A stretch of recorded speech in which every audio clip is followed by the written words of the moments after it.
अध्याय 38 मार्कंडेय ऋषि और क्रॉष्टकी का संवाद। महर्षि जैमिनी ने कहा, हे श्रेष्ठ पक्षियों, आपने तो प्रवृत्ति और निवृत्ति दोनों तरह के वैदिक कर्म बतलाते हुए मुझे बड़ा ही सुंदर उपदेश दिया। आप लोग अपने पिता की कृपा से ऐसा ज्ञान प्राप्त करके बैठे हैं जिससे त्रियोग्नि को प्राप्त होकर भी आपने मोह को त्याग दिया। आप लोग धन्य हैं, क्योंकि उत्तम सिद्धि की प्राप्ति के लिए आप लोगों का मन आज भी पूर्वावस्था में ही स्थित है। विजय जनित मोह उसे विचलित नहीं कर पाया। मेरा बड़ा भाग्य है कि महर्षि मार्कंडेय ने मुझे आप लोगों के पास भेजा। यदि आपका मुझ पर अनुग्रह है तो मेरे लिए आगे बताई जाने वाली बातों का पूर्ण रूप से वर्णन करें।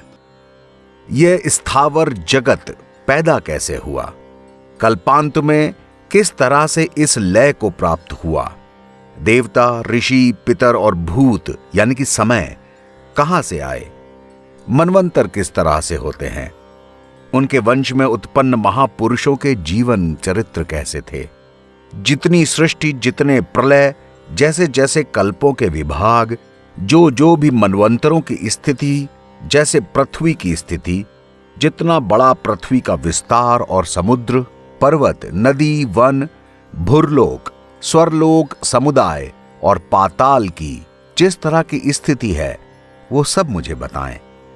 सूर्य, चंद्रमा, ग्रह, नक्षत्र, तारों की गति और प्रलय काल तक की सारी बातें मैं सुनना चाहता हूं। जब इस जगत का संहार हो जाएगा तब इसके बाद क्या बचेगा, इस प्रश्न पर भी प्रकाश डालें। यह सुनकर पक्षियों ने कहा, हे मुनि श्रेष्ठ, आपने तो हम लोगों पर इतना भारी प्रश्नों का भार रख दिया जिसकी कहीं तुलना नहीं है। अब हम आपके पूछे हुए विषयों का वर्णन करते हैं। सुनिए, बहुत समय पहले मार्कंडेय मुनि ने ब्राह्मण कुमार क्रॉष्टकी को, जो परम बुद्धिमान, व्रत स्नात और शांत स्वभाव वाले थे, जो कुछ कहा था वही हम आपको बता रहे हैं। एक बार महात्मा मार्कंडेय मुनि श्रेष्ठ ब्राह्मणों के साथ बैठे थे। वहां क्रॉष्टकी ने यह बात पूछी जो आपने पूछी है। भृगुनंदन मार्कंडेय जी ने बड़ी प्रसन्नता के साथ सारे प्रश्नों के उत्तर दिए। उन्हीं को आप ध्यान से सुने। जो सृष्टि के समय ब्रह्मा होते हैं, पालन काल में विष्णु होते हैं और संहार के समय जगत का अंत करने वाले अत्यंत भयंकर रुद्र हो जाते हैं, उन संपूर्ण जगत के स्वामी पद्य योनि पितामह ब्रह्मा जी को मैं प्रणाम करता हूं। मार्कंडेय जी ने आगे कहा, पूर्व काल में अव्यक्त जन्मा ब्रह्मा जी के प्रकट होते ही उनके मुखों से क्रमशः पुराण और वेद प्रकट हुए। फिर महर्षियों ने पुराणों की बहुत सारी संहिताएं बनाई और वेदों के भी हजारों हजारों विभाग, धर्म, ज्ञान, वैराग्य और ऐश्वर्य, ये चारों महात्मा ब्रह्मा जी के उपदेश बिना सिद्ध नहीं हो सकते। ब्रह्मा जी के मानस पुत्र सप्त ऋषियों ने उनसे वेदों को लिया और ब्रह्मा जी के मन से उत्पन्न भृगु आदि ऋषियों ने पुराणों को ले लिया। भृगु ने, च्यवन ने और च्यवन से ब्रह्म ऋषियों ने उन्हें पाया। फिर उन्होंने दक्ष को उपदेश दिया और दक्ष ने मुझे इस पुराण को सुनाया। वही पुराण मैं आज आपसे बताता हूं, जो सारे संसार की जगत की उत्पत्ति का स्थान है, अजन्मा है, अविनाशी है, आश्रय स्वरूप है, चराचर जगत को धारण करने वाला है, परम पद स्वरूप है, जिन्हें आदि पुरुष ब्रह्मा कहा जाता है, जो उत्पत्ति, पालन और संहार के कारण है, किसी के और से पुत्र न होकर स्वयंभू है, जिनमें सारा विश्व प्रतिष्ठित है, जो हिरण्यगर्भ लोक सृष्टि में लगे रहने वाले और बहुत बुद्धिमान हैं। उन भगवान ब्रह्मा जी को नमस्कार करके मैं परम उत्तम भूत वर्ग का वर्णन बताता हूं, यानी कि समय का वर्णन सुनो। भूत समुदाय 5 की संख्या में जानने के योग्य हैं और विविध स्रोतों से युक्त हैं। ये 5 भूत समुदाय क्या हैं? पृथ्वी, जल, अग्नि, वायु और आकाश, ये 5 भूत हैं। इन्हें ध्यान में रखना ऋषियों। पशु पक्षी और सृष्टि को तिर्यक स्त्रोत कहते हैं, मानव सर्ग को अवार्क स्त्रोत कहते हैं और देव सर्ग को ऊर्ध्व स्त्रोत कहते हैं। इन्हें भी ध्यान रखना ऋषि महाराज। मह तत्व से लेकर विशेष पर्यंत उसकी स्थिति है, उसमें किसका कैसा लक्षण है और किसके रूप में कितनी विभिन्नता है, इन सब बातों का ज्ञान कराते हुए समय का वर्णन करता हूं। इस भौतिक जगत का जो कारण है उसे प्रधान कहते हैं, उसी को महर्षियों ने अव्यक्त कहा है और वही सूक्ष्म है, नित्य है और सत्व रूपा प्रकृति है। सृष्टि के आदिकाल में केवल ब्रह्म थे जो नित्य, अविनाशी, अजर और अप्रमेय हैं। उसका कोई दूसरा आधार नहीं था। वो गंध, रूप, रस, शब्द और स्पर्श से रहित हैं।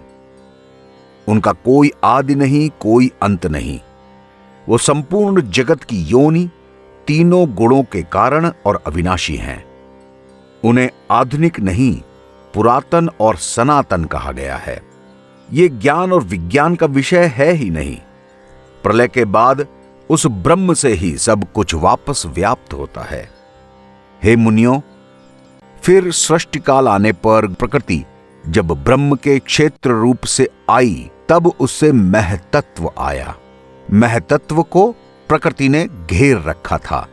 जैसे बीज त्वचा से घिरा रहता है, उसी तरह प्रकृति ने महतत्व को घेर रखा था। वह सात्विक, राजस और तामस भेद से 3 तरीके का बताया गया है। इसके बाद उस महतत्व से सात्विक, राजस और तामस, इन 3 भेदों वाला अहंकार पैदा हुआ। जैसे प्रकृति से महतत्व घिरा हुआ है, उसी तरह अहंकार भी महतत्व से घिरा हुआ है। तामस अहंकार ने शब्द तन्मात्रा की सृष्टि की। उस शब्द तन्मात्रा से शब्द गुण वाला आकाश पैदा हुआ। फिर तामस अहंकार ने शब्द तन्मात्रा रूप आकाश को आच्छादित किया। उससे स्पर्श तन्मात्रा की सृष्टि हुई, जिससे बहुत बलवान वायु पैदा हुई। मुनियों, वायु का गुण स्पर्श माना जाता है। जैसे हम वायु को देख नहीं सकते, लेकिन वायु का स्पर्श महसूस कर सकते हैं। आकाश ने जब स्पर्श तन्मात्रा वाली वायु को आच्छादित किया, तब वायु ने विकृत होकर रूप तन्मात्रा की रचना कर दी। इस तरह वायु से अग्नि पैदा हुई, जिसका गुण रूप बताया जाता है। अग्नि बहुत ही सुंदर होती है। इस तरह वायु ने तेज को आवृत किया, जिसने विकृत होकर उस तेज से रस बनाया। उस रस से जल प्रकट हुआ। तब अग्नि तत्व ने जल को आवृत कर लिया, घेर लिया। इससे जल में विकार आया और उससे गंध की सृष्टि हुई। उसी से ये पृथ्वी उत्पन्न हुई, जिसका गुण है गंध।